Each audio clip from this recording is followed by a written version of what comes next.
Amém, queridos. Bom, amados, vamos voltar lá para o texto que nós lemos no domingo passado, lá em Romanos capítulo 6. Nós vamos fazer a leitura novamente, mas só até o verso 14 desta vez. Só até o verso 14, tá? Romanos capítulo 6, do 1 ao 14. Todos acharam? Amém. Então vamos ler. A minha tradução é um pouquinho diferente, tá? Não se espantem, por favor. O que diremos então? Permaneceremos no pecado para que a graça abunde? De forma alguma. Como nós que estamos mortos para o pecado, viveremos ainda nele?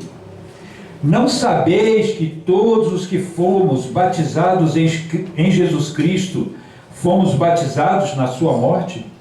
Portanto, fomos sepultados com ele para a morte, pelo batismo, para que assim como Cristo foi ressuscitado dentre os mortos pela glória do Pai, assim também nós andemos em novidade de vida.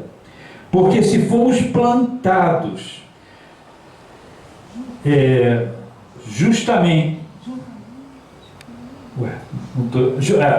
se fomos plantados juntamente com ele na semelhança da sua morte, também o seremos na semelhança da sua ressurreição. Sabendo isto, que o nosso velho homem foi crucificado com ele, para que o corpo do pecado pudesse ser destruído, para que não sirvamos mais ao pecado. Aleluia! Porque aquele que morreu está liberto do pecado, ou justificado do pecado em algumas traduções.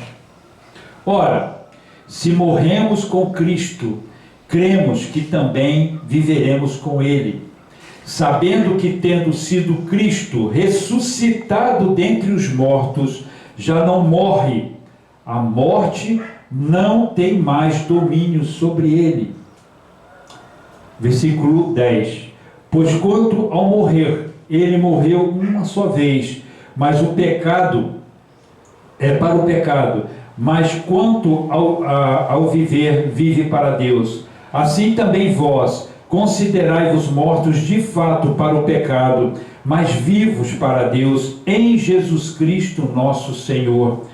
Não reine, portanto, o pecado em vosso corpo mortal, para lhe obedecerdes em seus desejos. Nem tampouco apresenteis os vossos membros como instrumentos de iniquidade ao pecado, mas apresentai-vos a Deus como os que são vivos dentre os mortos, e os vossos membros como instrumentos de justiça a Deus, porque o pecado, lindo isso aqui, porque o pecado não terá domínio sobre vós, pois não estáis debaixo da lei, mas debaixo da graça. Vamos orar mais uma vez?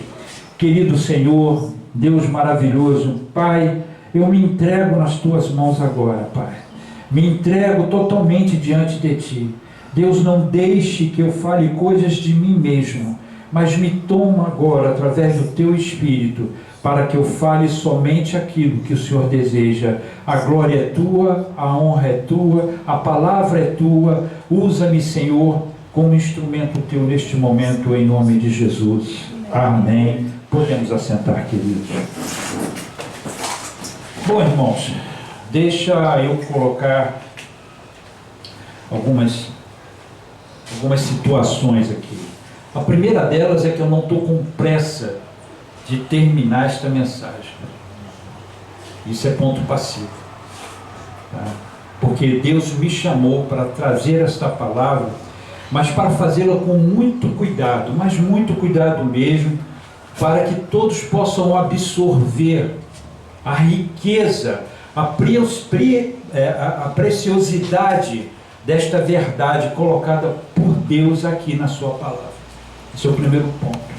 Então, eu não estou preocupado em terminar essa mensagem rápido, tá? Não estou dizendo que hoje vai se estender, não é isso. Estou dizendo que leve os domingos que levarem, tá? Mas eu vou permanecer até Deus dizer, está concluído. Era isso que eu queria. Esse é o primeiro ponto. Tá? E o segundo, que isso não é uma série, né? Como alguns pastores colocam, começam uma série de mensagens, não é uma série. É uma mesma mensagem e que, de acordo com o que o Espírito de Deus vai nos mostrando, eu vou dividindo esta mensagem para que fique de uma forma mais didática, justamente para que todos possam entender o que a palavra de Deus está nos mostrando. Amém? Então, provavelmente não, é certo que eu não vou terminá-la hoje, né? Vamos continuar no domingo, no próximo domingo, e talvez levemos mais um domingo, tá? Talvez. Ok? Mas só para deixar claro. Então, o título da mensagem é Remidos por Jesus, libertos do pecar. Remidos, comprados. Nós fomos adquiridos, né? E por causa desse ato maravilhoso, tá, por parte de Jesus Cristo, lá na cruz do Calvário, hoje nós somos libertos do pecado. Então nós vamos hoje ter um entendimento, a partir de agora a gente começa a ter um entendimento melhor sobre esse texto de Romanos capítulo 6. É um texto poderosíssimo, como eu falei no domingo passado, tá? Eu fiz aquela mensagem realmente no meu limite, porque eu não estava bem, mas Deus me ajudou e eu consegui colocar. E peço até perdão aos irmãos por alguma falha, tá? Mas o que Deus quer nos mostrar, irmãos, é algo que está faltando para a igreja hoje. A igreja hoje, espalhada pelo mundo, essa igreja visível que nós conhecemos através da mídia e através de tantos outros canais, ela está completamente em oposição, vamos dizer assim, ao que está escrito aqui. Prega-se de tudo, fala-se sobre todos os temas, mas não se preocupa, não há uma preocupação no púlpito com a qualidade da vida espiritual de cada um de nós. Uma grande autora, já falecida, ela escreveu certa feita. Ela disse: a fé ou o teu cristianismo é o volante do teu carro ou é o estepe que está lá na mala? Quando ela falou isso, eu pensei muito sério no que ela disse. A minha fé e o meu cristianismo é o meu volante ou é o estepe que está na mala, que eu só uso quando o pneu fura? E geralmente o pneu fura nos lugares mais inóspitos, né? De difícil acesso. Eu não vejo o pneu furar em frente a uma borracharia, num posto de gasolina. Não, quando ele fura, ou você está numa trilha, isolado da civilização, não é isso? Quando você está no maior dos desesperos. Comigo já aconteceu várias vezes isso. Mas fica essa pergunta para os irmãos agora. Fica essa pergunta para os queridos que estão me escutando pela internet.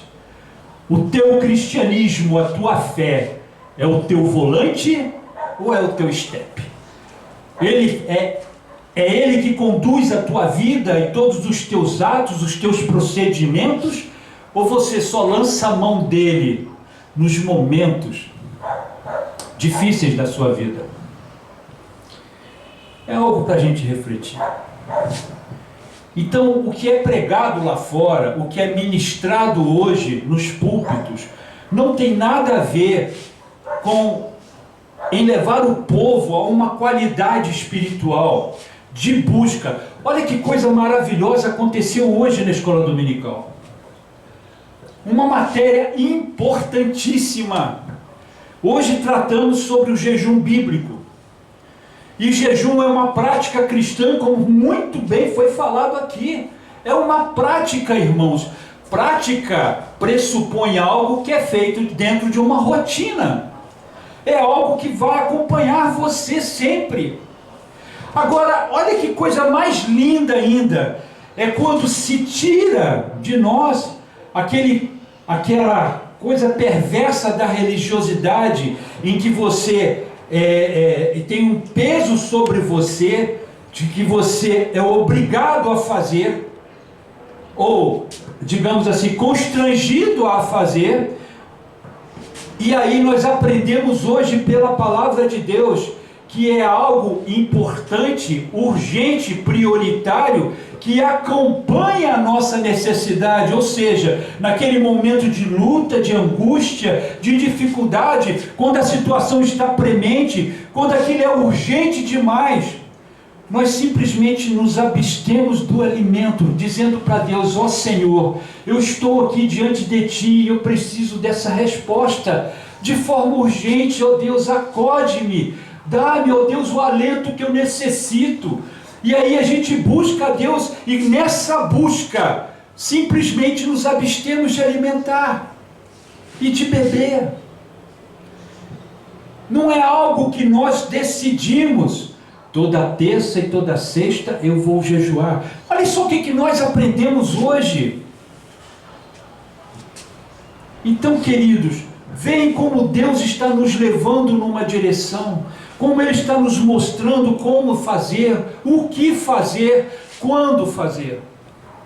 Eu gostaria muito que vocês não perdessem esse tino, essa linha de condução que Deus está nos trazendo, queridos. Isso é um privilégio maravilhoso. Deus está fazendo isso conosco, porque estamos abertos a Ele para isso. Outros lugares não estão assim, estão fechados em si mesmos, fechados nas suas filosofias, fechados nas suas práticas formais, né? Naquilo que eles acham justo e acham correto. Achei lindo o que o Carlos falou hoje aqui.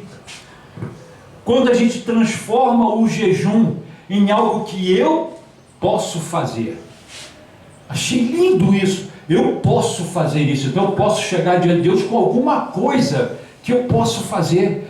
E ficou claro aqui, escancarado aqui, que não é assim.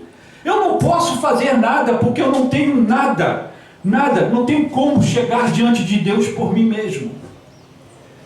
Então o jejum passa a ser uma extensão da urgência da nossa situação, da nossa preocupação, Senhor, em buscar a resposta. Você está buscando uma resposta para a sua vida, como eu estou buscando para a minha, e aí aquilo se transforma em algo urgente para você, se transforma em algo que tem que acontecer, e você precisa de Deus, e nessa busca, você se abstém de se alimentar. Senhor, eu estou aqui. Você se esquece de comer. Lindo isso que foi pregado aqui hoje. Eu nunca vi ninguém falar sobre jejum desta maneira. Maravilhoso. Bebi cada gota desse néctar precioso do céu. Mas vamos lá. Vamos lembrar de algumas abordagens, né, feitas no culto passado. Nós vimos que mesmo a morte de Jesus na cruz, vocês... Desculpe, irmãos. De passado para 11 sentidos da palavra. O meu Google, ele tem uma mania, na hora do culto ele quer participar. Me perdoe. Então vocês veem bem isso, que coisa interessante. Jesus morreu, ele ficou pendurado no madeiro durante 6 longas horas, derramando todo o sangue dele. Ou seja, não ficou uma só gota de sangue, tá? Quando o soldado cortou o lado de Jesus com a lança, a Bíblia diz que saiu água e o restante do sangue que ainda havia no corpo dele. Ele derramou todo o sangue dele ali. Ficou pendurado 6 horas, se firmando nos pés. Quando doía os pés, ele puxava com os braços. Quando doía os braços, ele firmava com os pés. Nesse exercício por 6 longas horas. Com uma coroa de espinhos encravada no seu crânio, mas encravada mesmo. Foi encravada. Porque o soldado romano, quando aplicou a coroa na cabeça dele, tá, não fez com carinho. Nosso Jesus passou por tudo isso. 6 horas. Para quê? Para que nós tivéssemos a salvação providenciada por Deus através dele. Para que nós hoje pudéssemos andar de cabeça erguida. Para que nós hoje pudéssemos nos exultar perante Deus, alegres, contentes, porque somos libertos, somos livres. Nossa vida hoje é completamente outra, totalmente transformada. Mas o que nós vimos na pregação passada? Nós vimos que mesmo apesar disso, de ser algo mais relevante do que qualquer outra coisa nesta terra, ainda permanecemos sob o jugo condenatório do pecado. Mesmo a despeito da libertação que Jesus nos providenciou. Esse tipo de situação causa no apóstolo Paulo uma estranheza e um espanto, que lá no versículo 2, se vocês lerem atentamente, olha como é que Paulo reage diante do fato de, mesmo sabedores de todo esse poder emanado da cruz, andamos arriados, andamos com o jugo do pecado. E aí Paulo diz assim, Paulo diz, o que diremos então? Permaneceremos no pecado para que a graça abunde? Aí ele fala, de forma alguma. Aí ele diz, olha só essa parte, quando ele fala, como nós que estamos mortos para o pecado, viveremos ainda nele.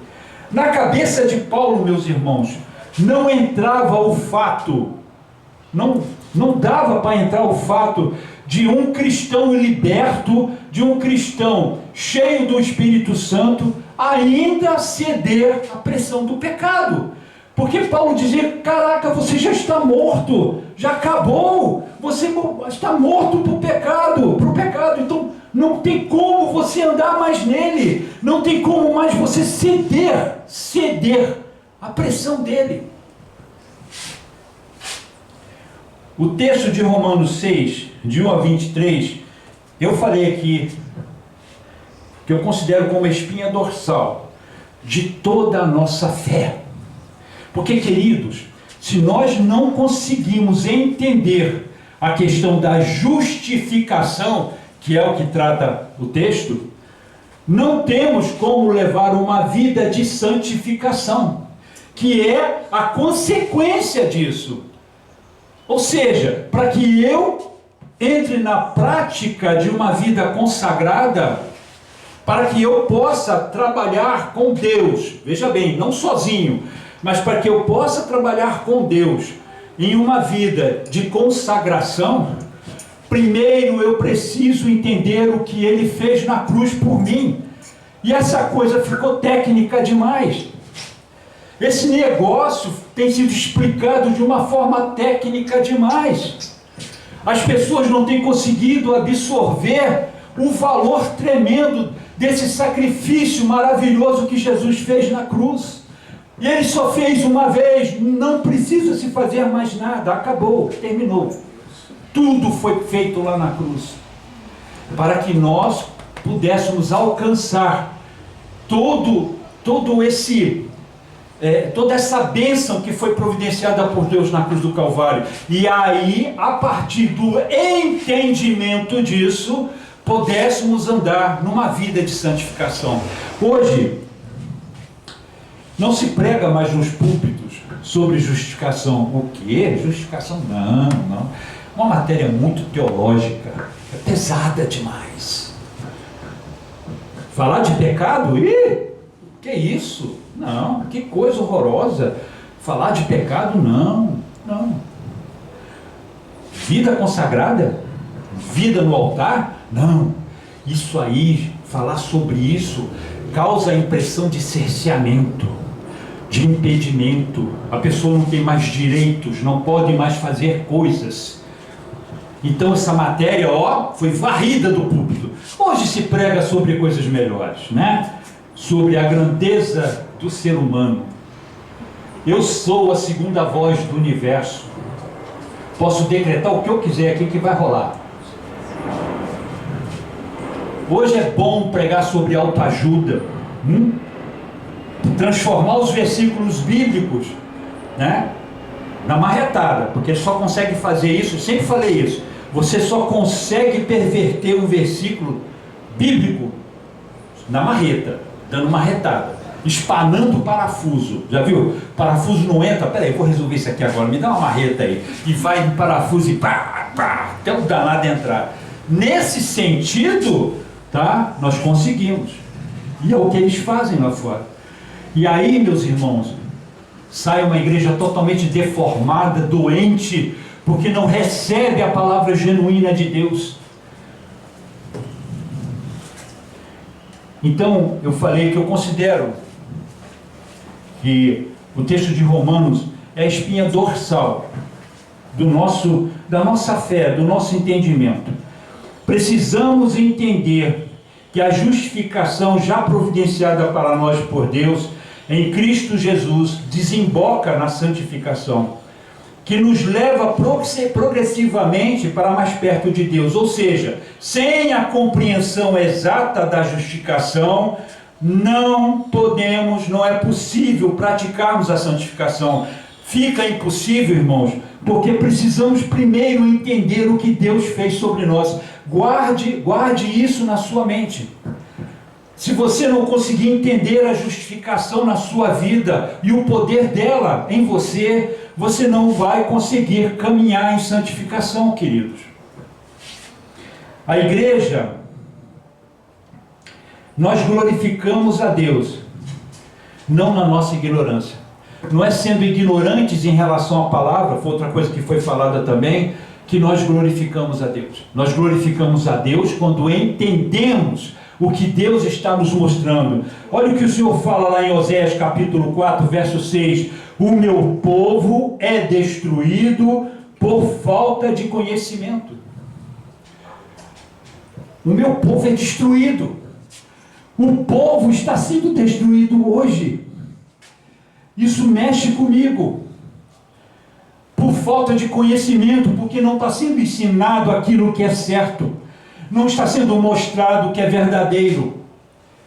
Por isso a necessidade de uma igreja bíblica, de uma igreja voltada para a palavra, que não se intimida em dizer a verdade, que está pouco se importando se as pessoas que estão ouvindo estão sendo incomodadas com aquilo que está sendo pregado.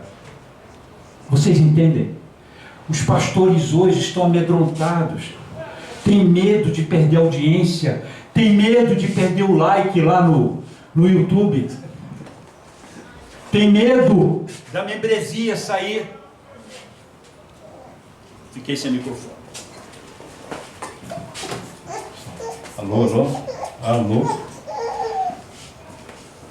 Então, amados, vamos prestar atenção nisso.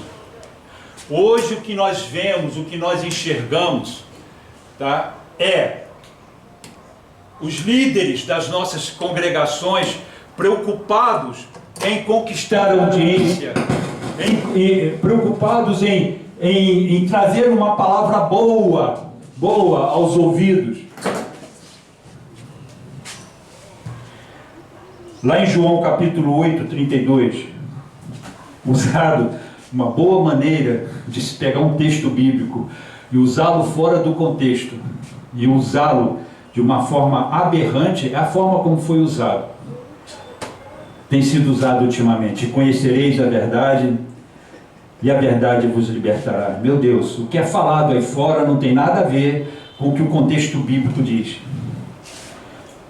Queridos, está se falando de uma verdade absoluta, de uma única verdade. A partir do momento que conhecemos essa verdade, a partir do momento que nós entendemos essa verdade, nós somos libertos. Libertos. Eu falei da situação, usei como exemplo a Guerra de Secessão Americana, né? Milhares de pessoas, civis e militares, morreram em uma guerra boba, tola, como todas as guerras são. Um presidente foi assassinado, Abraham Lincoln foi assassinado. Tudo por quê? Porque estavam projetando a abolição da escravatura nos Estados Unidos. O custo de sangue derramado foi altíssimo, altíssimo. E tinha escravos, como eu falei na pregação passada, que diziam: eu não sei de nada disso. O quê? Teve abolição? Eu estou livre? Eu posso seguir meu caminho? Tinha escravos que andavam ainda subjugados pelas correntes da escravidão enquanto estavam libertos. Algo relevante aconteceu na história, mas de nada adiantou. E o que está acontecendo conosco hoje, meus irmãos? A mesma coisa. Esse alerta, ele tem que ficar brilhando diante de nós o tempo todo, para que possamos tomar cuidado quanto a isso. Antes de nós entrarmos, precisamos ter em mente dois princípios que são imprescindíveis para a nossa caminhada com Deus. O primeiro princípio é que temos uma meta estipulada por Deus, a qual devemos perseguir. E isso está registrado aonde? Está registrado no capítulo 4 do livro de Efésios, dos versos 13 ao 15. Esse texto ele mexe comigo, irmãos. Ele mexe comigo. Porque ele diz assim, olha o que Paulo escreveu aqui. Até que todos cheguemos à unidade da fé e ao conhecimento do Filho de Deus, a homem perfeito, à medida da estatura da plenitude de Cristo, para que não sejamos mais como crianças atiradas para lá e para cá. Gostei dessa tradução. E carregadas por todo o vento de doutrina, pela artimanha e astúcia dos homens, que ficam à espreita para enganar. Olha o que Paulo está dizendo. Esse tipo de pessoa, de gente, fica vulnerável a essas pessoas malignas, que estão ali só no escondido, planejando como dar o golpe, como fazer, como enganar as pessoas, como enganar a boa índole das pessoas. É o que nós vemos aí. Antes, dizendo a verdade em amor, cresçamos em todas as coisas, naquele que é a cabeça, Cristo. Então, falei isso também na pregação passada. Eu estou lembrando esses itens para poder entrar, de fato, na matéria. Que nós temos uma meta que não foi estipulada por homem algum, não fomos nós que estipulamos, Deus estipulou. E a meta é essa. Olha a meta que Deus colocou para nós. Olha a meta que Deus colocou para nós. Até que cheguemos à unidade da fé. Parem para pensar nisso. Sendo uníssonos na fé. E ao conhecimento do Filho de Deus, a homem perfeito, à medida da estatura da plenitude de Cristo. Irmãos, em síntese, o que Deus está mostrando aqui? Ele está dizendo o seguinte: o padrão é Jesus. O padrão é Jesus e ele não aceita nada menos do que isso. Entenderam agora? É a nossa meta. Então você olha para Jesus e olha para você. Olha para Jesus e olha para você. Epa, estou totalmente fora. Preciso corrigir isso. Entendem agora? O padrão é Ele. O padrão não é o pastor da igreja. O padrão não é o que o pastor diz. O padrão é Jesus. Foi a meta que Deus estipulou para nós. Agora querem ver uma outra coisa mais interessante ainda do que Deus ter nos estipulado esta meta? É o que Paulo faz. O que ele diz lá em Filipenses, capítulo 3, do verso 12 ao 14. Preste atenção no que o apóstolo Paulo diz. Não que eu já tenha alcançado, ou que seja perfeito, mas prossigo para alcançar aquilo para o que fui também alcançado por Cristo Jesus. Parem para pensar nisso. Irmãos, não julgo que o haja alcançado, mas uma coisa faço é que esquecendo-me das coisas que atrás ficam e avançando para as coisas que estão diante de mim, prossigo para o alvo. E qual é o alvo? O alvo é a estatura do varão perfeito. O que Paulo está dizendo aqui: prossigo para o alvo pelo prêmio da soberana vocação de Deus em Cristo Jesus. Então Paulo diz o seguinte: a meta é Jesus. Paulo sabia disso. A meta é Jesus. É a estatura do varão perfeito. É o conhecimento total da pessoa de Cristo. Essa é a meta que Deus estipulou. Ele não aceita menos do que isso. Então vamos lá. O que eu faço? Aí Paulo diz: como é que eu vou trabalhar isso?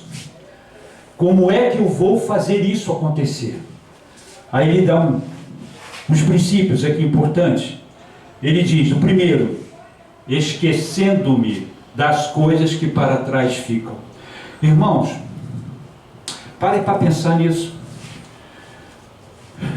Nós fracassamos muitas vezes em nossa vida. Nós erramos, nós falhamos, nós pecamos. Por falta de conhecimento, nós pecamos. E fazemos coisas desagradáveis a Deus. E aí o que Paulo diz? Eu me esqueço dessas coisas erradas que eu fiz. Ou vocês acham que Paulo era um santo? Ele andava flutuando assim na terra, assim, ó. Ele não andava, ele flutuava, porque tinha anjos segurando ele. Nada disso, irmãos. Era um homem comum. Era um homem difícil. Não foi fácil. Eu me lembro quando o Carlos falou aqui que nós olhamos para o apóstolo Paulo, mas nos esquecemos que no início da juventude, quando ele era jovem, quando ele se converteu, tá, ele fez algumas coisas erradas. Ele foi impetuoso, sim. Ele foi brigão, sim. E à medida que ele foi avançando, prestem atenção, à medida que ele foi caminhando com Deus, ele foi amadurecendo. Eu lembro muito bem quando o Carlos falou assim: este é o Paulo maduro. E o Paulo maduro é o que está dizendo aqui agora, dizendo: eu me esqueci das coisas que para trás ficaram. Então, muitas das vezes, irmãos, nós temos aguilhões, nós temos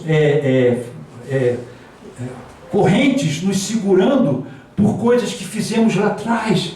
Irmão, você foi justificado, você foi perdoado em nome de Jesus. Você é uma nova criatura, uma nova pessoa. E eu vou explicar isso ao longo das pregações que vão acontecer. Por isso, meu irmão, esqueça o passado. Esqueça as coisas que para trás ficam. Larga isso para lá. A Bíblia diz: nos livrando de todo o embaraço. Olhemos para o autor e consumador da fé. Tira esses laços, essas coisas perversas que seguram você, que te afastam de Deus, que te colocam longe da verdade. Aí ele diz: eu esqueço das coisas que para trás ficam e prossigo para o alvo. O alvo dele é o que acabamos de ler aqui. A estatura do varão perfeito, o pleno conhecimento de Jesus. Bom, nesta mensagem, queridos, eu só tenho uma preocupação. É claro que ela dá vertentes para outros pontos, mas eu só tenho uma abordagem a fazer. Eu vou pegar apenas 2 elementos, tá? Vou falar apenas sobre 2 aspectos da nossa vida cristã. A primeira delas é a nossa união com Cristo por meio do batismo. Vamos falar um pouco sobre isso, para que os irmãos possam entender, tá? E isso está registrado em Romanos 6, de 1 a 14. E mais tarde, mais para frente, em outras mensagens, nós vamos abordar o outro aspecto, que é a nossa servidão. O nome é esse mesmo. A nossa servidão a Deus pela conversão. E aí nós entramos no terreno da santificação. Isso está em Romanos no capítulo 6 mesmo, a partir do verso 15 até o 23. Então vamos falar agora sobre a nossa união com Jesus pelo batismo. No texto que nós lemos, lá no versículo, a partir do versículo 6, nós identificamos 3 argumentações do apóstolo Paulo. Ele usa 3 verbos, eu comecei a falar sobre isso na pregação passada, onde ele usa o verbo saber, o verbo considerar e o verbo se oferecer, certo? E eu falei para os irmãos que no verbo saber, Paulo está tentando introduzir na nossa mente, ou está tentando nos mostrar a mesma visão que ele teve de Deus, quando Deus mostrou para ele como é que funciona toda essa questão da justificação. Irmãos, então precisamos entender, precisamos ter a mesma visão que o apóstolo Paulo teve.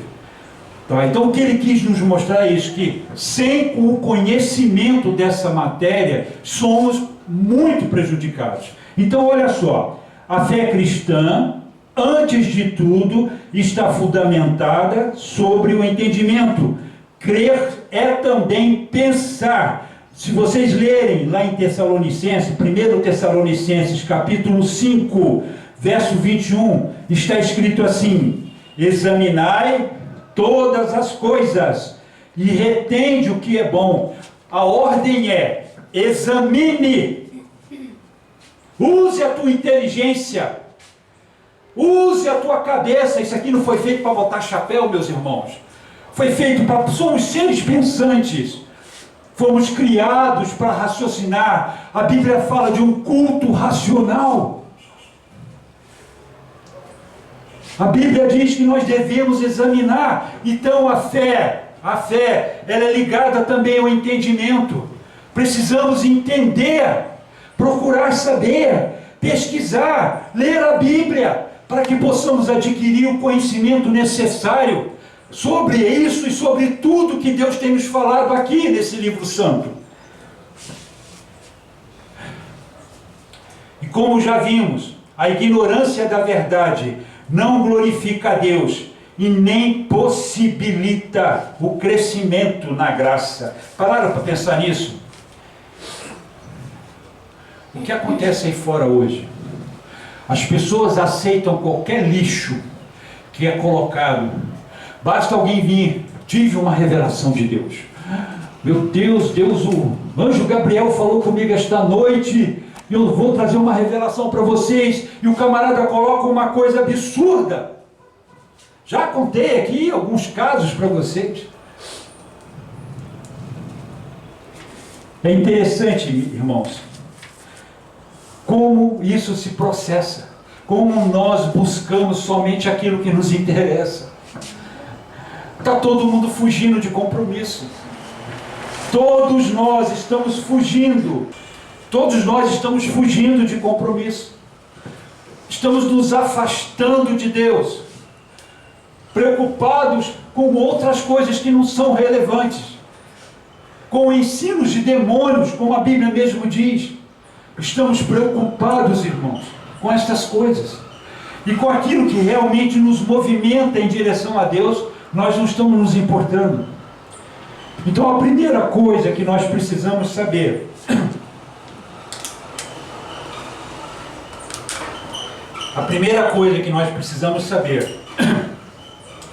está escrito no versículo 2: nós morremos para o pecado.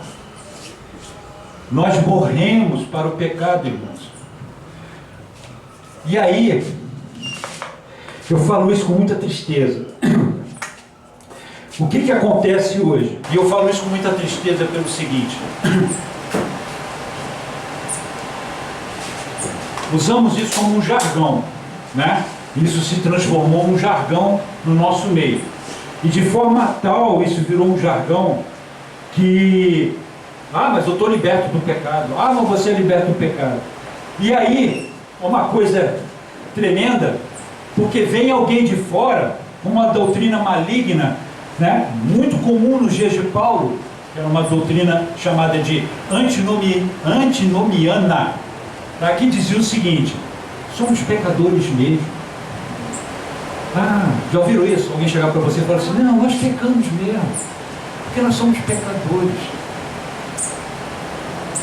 Enquanto o apóstolo Paulo diz que o pecado não tem domínio sobre você, que você peca se você quiser pecar, mas o pecado não tem domínio sobre nós.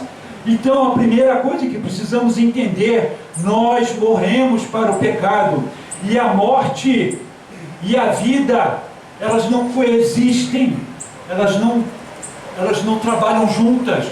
Ou o cara está morto, ou o cara está vivo. Ou vocês já conheceram algum morto-vivo? Eu nunca vi ninguém assim. Nessa condição, não. Não podemos estar mortos e vivos ao mesmo tempo, com relação a coisa alguma. A graça, preste atenção nisso, a graça nos salvou do pecado.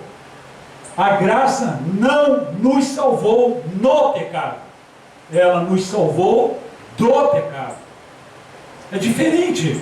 E nós agimos como se a graça tivesse nos livrado do pecado. E aí vem essa doutrina maldita que diz: não, você é pecador mesmo, não fique assim. Vocês estão vendo como é que a coisa é séria? Estão percebendo para onde Deus está nos chamando? O que Deus está fazendo conosco é nos tirar de uma posição completamente equivocada, errada, que está nos consumindo, que está fazendo essa igreja doente, essa igreja capenga de perneta que tem aí fora. Como é que o cara pode marchar perneta? Já viu um perneta marchar? Eu nunca vi. Então, é uma igreja de pernetas, porque estão vivendo um cristianismo vazio, mentiroso, onde as pessoas só absorvem aquilo que elas querem escutar. Continuando, queridos, Paulo declara de uma forma veemente: é inadmissível, o pecado é inadmissível ao cristão. Ele é inadmissível. Nós não nascemos de novo para continuarmos no pecado, irmãos. Prestem atenção no que a palavra de Deus diz. Nos levantamos através do batismo para novidade de vida, uma vida diferente, uma vida nova, não para continuarmos fazendo as mesmas coisas. E aí tem o pensamento antinomiano que eu falei,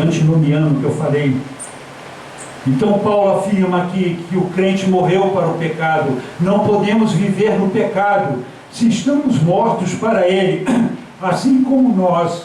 Beber água.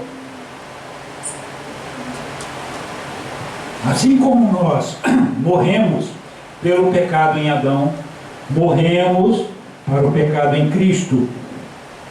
No exato momento em que a morte acontece, cai por terra qualquer reivindicação diante do falecido. Ninguém pode exigir nada para ele.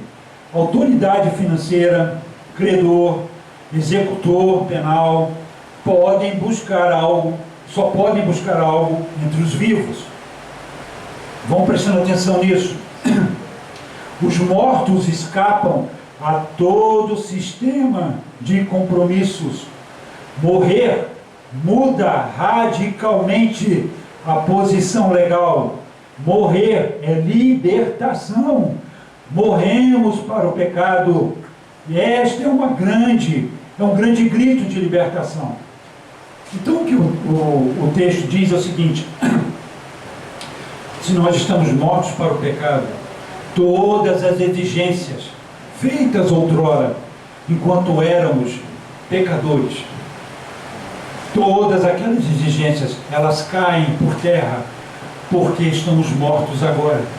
Então não existe nenhuma maneira de sermos cobrados nisso, ou de sermos imputados a isso. Percebem? Não tem como o pecado nos assediar, melhor dizendo, não tem como o pecado nos forçar a tomarmos uma posição contrária ao que a Bíblia diz, porque ele não tem mais poder sobre nós, acabou, terminou, não tem mais como ele controlar nossas vidas, simples assim. Entendem o poder disso? Conseguem compreender o fato que estamos libertos porque morremos com Jesus, fomos incluídos na pessoa dele, quando ele morreu, fomos mortos também. Em Adão, nós nos nossos lombos pesou todas as responsabilidades e as consequências causadas pelo pecado dele.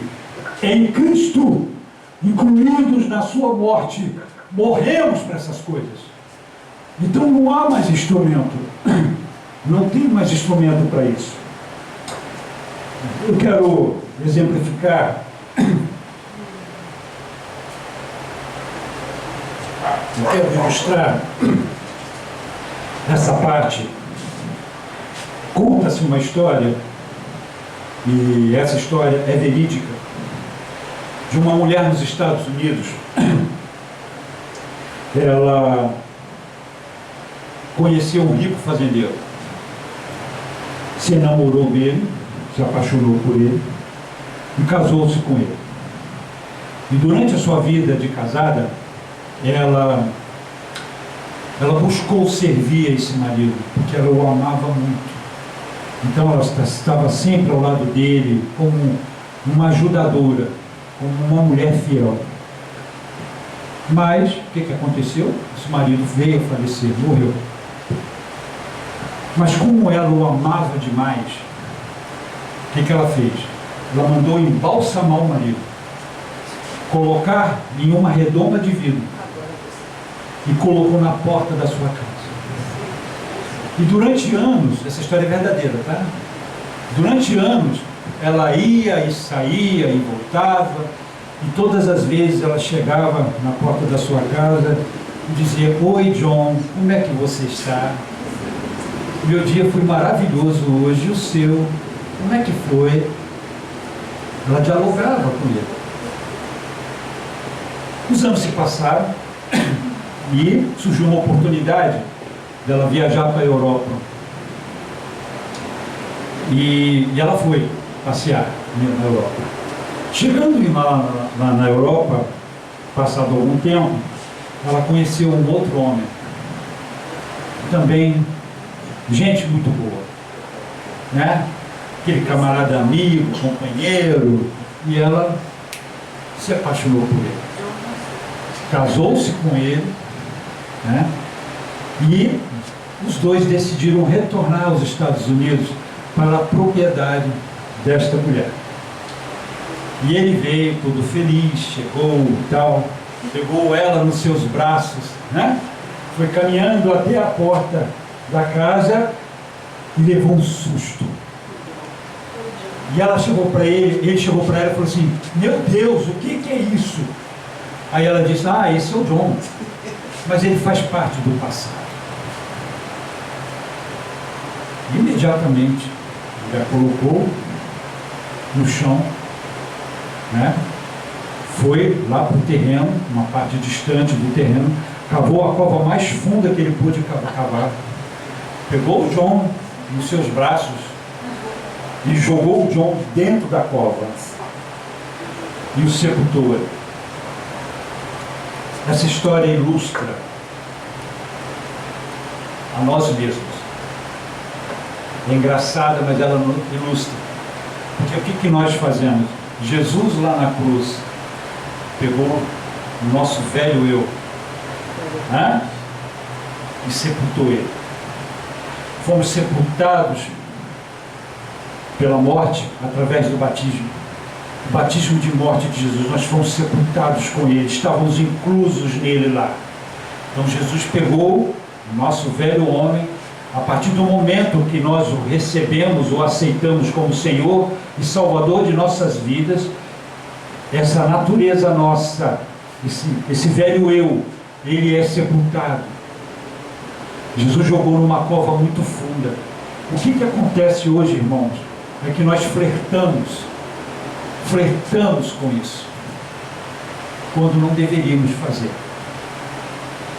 E aí nós começamos a ter um entendimento melhor, uma compreensão mais limpa, vamos dizer assim, em relação ao que Deus fez por nós, irmãos. Não existe mais nenhum tipo de vínculo, laço com aquilo que nós fomos e representamos no nosso passado. Acabou. Não temos que tornar as mesmas práticas. Não há como voltarmos a fazer as mesmas coisas que fazíamos outrora, porque somos novas criaturas agora. E é isso que aconteceu. Jesus sepultou, fomos sepultados em Cristo Jesus pela sua morte. Amém, queridos? A outra coisa que precisamos entender, e eu vou encerrar com isso: fomos batizados na morte de Cristo. Está no versículo 3 do capítulo 6. Fomos batizados na morte de Jesus. Se o batismo significa união com Cristo em sua morte, então os crentes morreram com Cristo quando Ele morreu. Isso tem que ficar na nossa mente. Quando Jesus morreu, nós fomos mortos com Ele ali. Todo o nosso passado, tudo de ruim, tudo aquilo que nos prendia no pecado, acabou, não existe mais. Estamos libertos em nome de Jesus. A morte na qual fomos batizados é a morte dele. Vejam bem, foi na morte dele. A nossa morte está no mesmo tempo incluída na dele. Fomos introduzidos numa relação mística com o nosso Adão. Estamos em Cristo e fomos batizados em Cristo Jesus na sua morte. Quando ele morreu, morremos com ele. Quando ele foi sepultado, fomos sepultados com ele, assim como estávamos nos lombos de Adão. Quando ele pecou, estávamos em Cristo. Quando ele morreu, a sua morte foi a nossa morte. Paulo, portanto, se refere ao significado do batismo, nossa identificação com Jesus. Irmãos, esse é o ponto crucial dessa matéria. É nós enxergarmos a nossa identificação com Ele. Queridos, isso é mais do que um entendimento apenas mental, um entendimento movido pela inteligência, mas é algo que nós precisamos pedir a Deus, a unção dEle, pedimos a luz dEle em nossas vidas, para que a gente possa entender que nós fomos incluídos em Jesus. Não é algo que nós fizemos. Não tem nada em nós mesmos que motivou isso. Obra exclusiva de Deus, obra exclusiva de Cristo na cruz. Estamos libertos porque Ele fez isso, não porque nós fizemos alguma coisa. É decreto dEle. Esse é o ponto. E é essa identificação que precisamos ter. Foi uma espécie de funeral. Paulo enfatiza a proclamação e a fé que o acompanham no batismo. O argumento essencial de Paulo é que ser cristão implica em uma identificação. Queridos amados, se vocês, se nós, se eu não nos identificarmos com Jesus nisso, todo o nosso cristianismo afunda.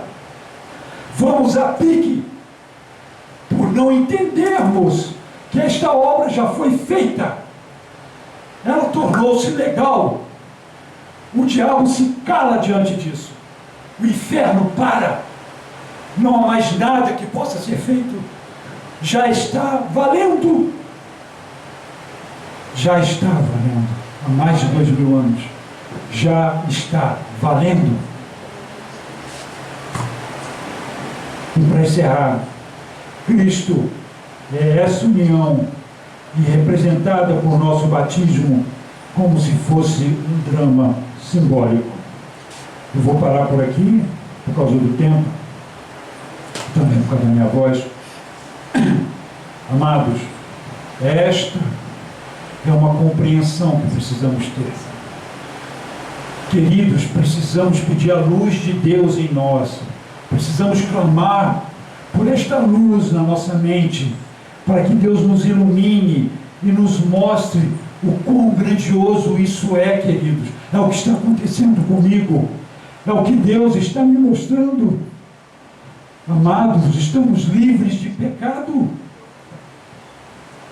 E no continuar da mensagem, os irmãos vão entender melhor como é que isso funciona. Não depende de nós em um aspecto que nós vamos ver mais para frente, mas o importante é que nós entendamos que toda a ferramenta já foi providenciada por Deus através de Jesus na cruz. Amém? Vamos ficar de pé, queridos.